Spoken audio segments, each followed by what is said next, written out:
बेमेतरा में श्री कृष्ण और माता कर्मा के मूर्ति टूटेली। साहू समाज में हो गए नाराजगी।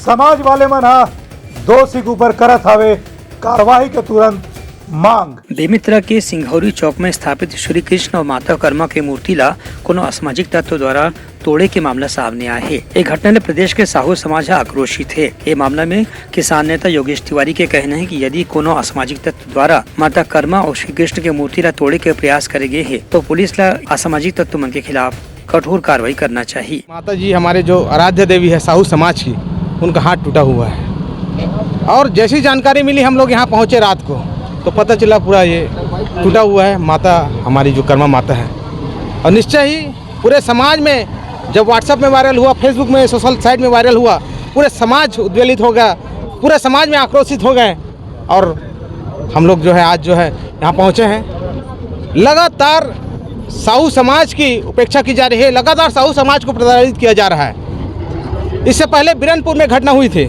वहीं साहू समाज के प्रतिनिधि दीपेश साहू के कहना है कि माता कर्मा के मूर्ति तोड़े से असामाजिक तत्व मन के दुर्भावना भी उजागर हुआ थे। एक स्थिति सामाजिक सद्भाव बिगाड़ने वाला कोई भी व्यक्ति हो ओकर खिलाफ कानूनी कार्रवाई करना चाहिए। हृदय स्थल क्षेत्र है जहाँ पे आज भक्त कर्मा माता जी की प्रतिमा का अनावरण हुआ है। पिछले 3 बार हो चुका है, 6 महीने पहले निर्माण हुआ था, लेकिन इतना भ्रष्टाचार इसमें भी किया गया है। इतनी घटिया क्वालिटी का प्रतिमा का निर्माण हुआ है। 18 लाख रुपए की लागत से बनाई गई है।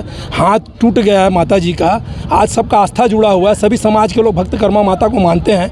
ऐसे कामों में भ्रष्टाचार किया जा रहा है, इसका हम लोग चाहते हैं कि इसकी जाँच हो और जो भी अधिकारी इसमें सम्मिलित हों उनको निलंबित किया जाए, ठेकेदार को ब्लैक लिस्टेड किया जाए। आज तो सभी समाज के लोग यहाँ पर उपस्थित हुए हैं। आज तो हम लोग शांति ढंग से हम लोग मांग कर रहे हैं। हो सकता है आगे उग्र आंदोलन करें, लेकिन ऐसे किसी भी समाज की आस्थाओं के साथ खिलवाड़ हम लोग बर्दाश्त नहीं करेंगे। बेरला में भी जो बता रहे हैं प्रतिमा का निर्माण हुआ भक्त कर्मा माता का, अभी गृह मंत्री जी के द्वारा शायद 10 दिन पहले उसका लोकार्पण किया गया, उसको भी मूर्ति हिल रही है। तो हम चाहते हैं ऐसा किसी की आस्थाओं के साथ खिलवाड़ ना हो। अगर प्रतिमा बनाई गई हम उनका स्वागत करते हैं, लेकिन जो भी बनाया जाए उसकी क्वालिटी अच्छी होनी चाहिए, उसमें किसी प्रकार का भ्रष्टाचार नहीं होना। साहू समाज डहाले से बताया गया कि पाछू दिन में गृह मंत्री ताम्रध्वज साहू माता कर्मा और श्री कृष्ण के मूर्ति के अनावरण करे रही है। एक सौंदर्यीकरण घलो कराए गए रही से फिर इतना जल्दी ये मूर्ति के टूटे से घटिया निर्माण के भी आशंका जताए जाते। इस संबंध में साहू समाज के लोगों के कहना है कि मामला चाहे जो भी हो, इनमें दोषी मन के खिलाफ जल्द से जल्द कठोर कार्रवाई होना चाहिए। ब्यूरो रिपोर्ट उत्तलंघा न्यूज।